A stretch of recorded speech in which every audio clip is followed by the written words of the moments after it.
Any thoughts or opinions around NAD, rapamycin, and metformin? Yeah, so NAD3, I believe, is the best out of all of them. And you can have NAD tests. So you can test these. You can test your NMN, you can test your NR or NAD when you take NAD. I like NAD in combination with like resveratrol. I like that. And spermidine. So those three together, I like that. So NAD3. I'm not in, I used to do the IVs years ago, but I cannot wrap my head around it. And I can't get anybody to explain to me how it's more effective. I just think it's inconvenient and it's expensive because to me, it's like saying, okay, you're going to eat like a week or a month's worth of protein in 1 or 2 hours. Your body just cannot assimilate it all. And there's a short half-life on it. So I just I can't see the benefit on like, doing a heroic dose of NAD. But metformin, I'll do metformin, only 250 milligram in the evening before bed, help with with sugar stability. I'll take dihydroberberine or Cell Shield not Cell Shield, GD8 during the day to help with blood sugar regulation and help put a lot of those carbs into the muscle cell. But, metformin helps with the gut microbiome as well. And then I'll take rapamycin once a week. I'll do rapamycin once a week. And that's it from the anti-aging pills, I'd say, more than anything. Love it. Love it. You kind of mentioned it a little bit earlier, in this biohacking kind of optimization space, like people get so focused on the latest technology, the greatest hack. They're looking for the shortcut. They're missing out on doing the hard work. How do you, Kris, balance all of this with what we opened with, right? Like doing the hard shit, but now taking advantage of all this great technology, this science. Like, how do you balance it without becoming so obsessive or disconnected from like still doing the hard work? Yeah, so I kind of cycle everything. So for instance, I've got which ring do I have on? I think it's the Ultra Human ring I'm wearing. They all look the same. I got a few of them. Got an Aura, yeah. Yeah, I think it's, no, it's the Gabbit I'm wearing currently, sorry. Yeah, I had the Ultra, I've got the Aura as well, but it's the Gabbit that I'm testing out at the moment. So I like some of them because like Ultra Human, for instance, you can have the blood glucose monitor that syncs with your ring. So it correlates with the blood work as well that you can have from them and with your sleep. It kind of cross-pollinates each other. So I kind of like that.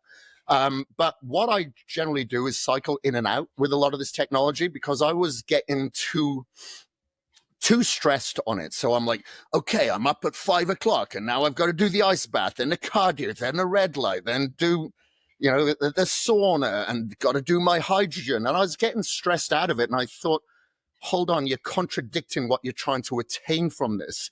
And you're trying to get into that parasympathetic dominant state. You're trying to be in the rest and digest state and, chilled out. And now you're just getting anxious and stressed over this. You're not anxious and stressed enough. Do all these bloody biohacks. So I started just, looking at it. Look, if I have time to do the ice bath this morning, which I usually do because it's only a couple of minutes, or the cryo shower, I'll do it. If I don't have time for the red light, okay, fine. I won't look so beautiful today. You know what I mean? So I'll kind of pick and choose. But like I said, I'll choose the ones that I think I'm going to get the more bang for the buck. So hydrogen, I was always drinking the hydrogen tablets, been doing that for years, and I still do. But when I was at the Health Optimization Summit, a few months ago, I don't know if you know Alex Taverna or Tyler LeBrown. They are the leaders of hydrogen. So anybody who has hydrogen, like Gary Brecker, all these companies, basically they're supplied by these guys. They'd been working on this machine for 7 years. And I tried it at the Health Optimization Summit right before a podcast. And I was in the expo. I started reading Alex's new book. And within 5-10 minutes, I'm like, I got to put that down.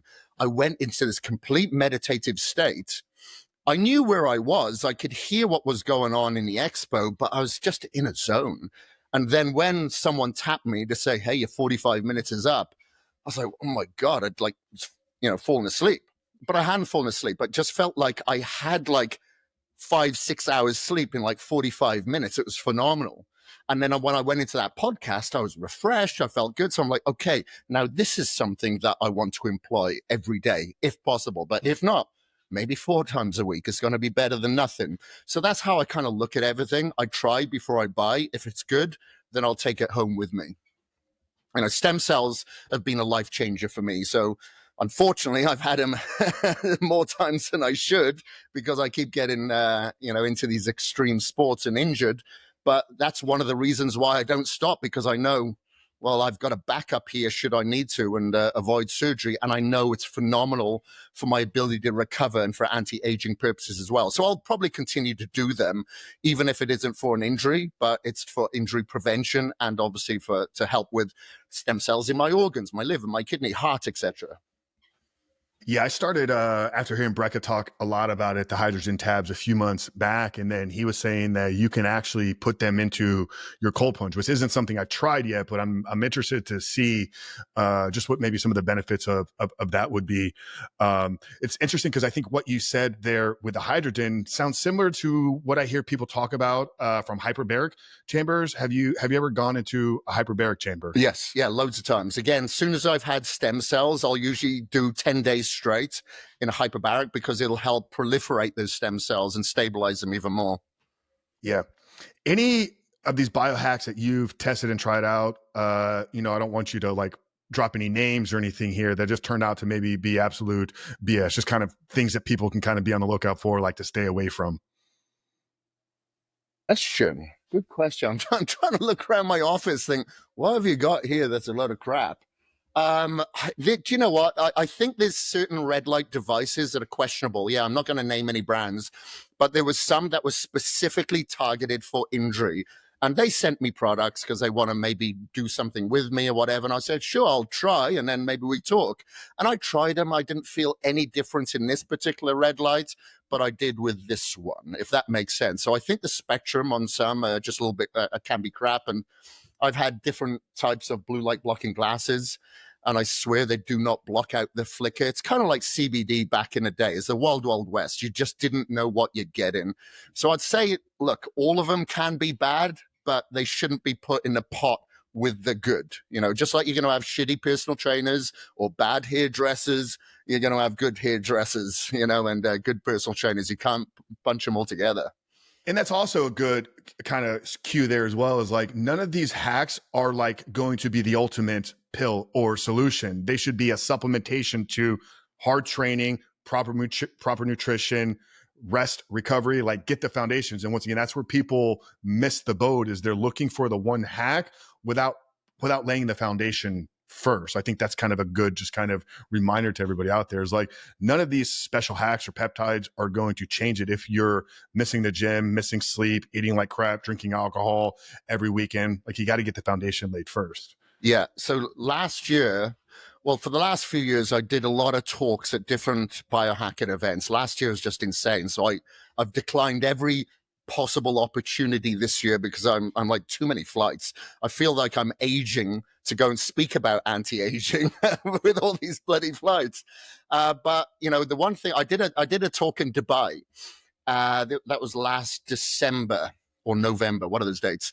And, one of the things that I just felt that I had to keep tuning in on all the time is that you have to do the hard work, because a lot of those people that go to these biohacking events have disposable income. So it seems they spend a lot of money, like tickets can be $1,500 to go to one of these events. So they're going there to spend money.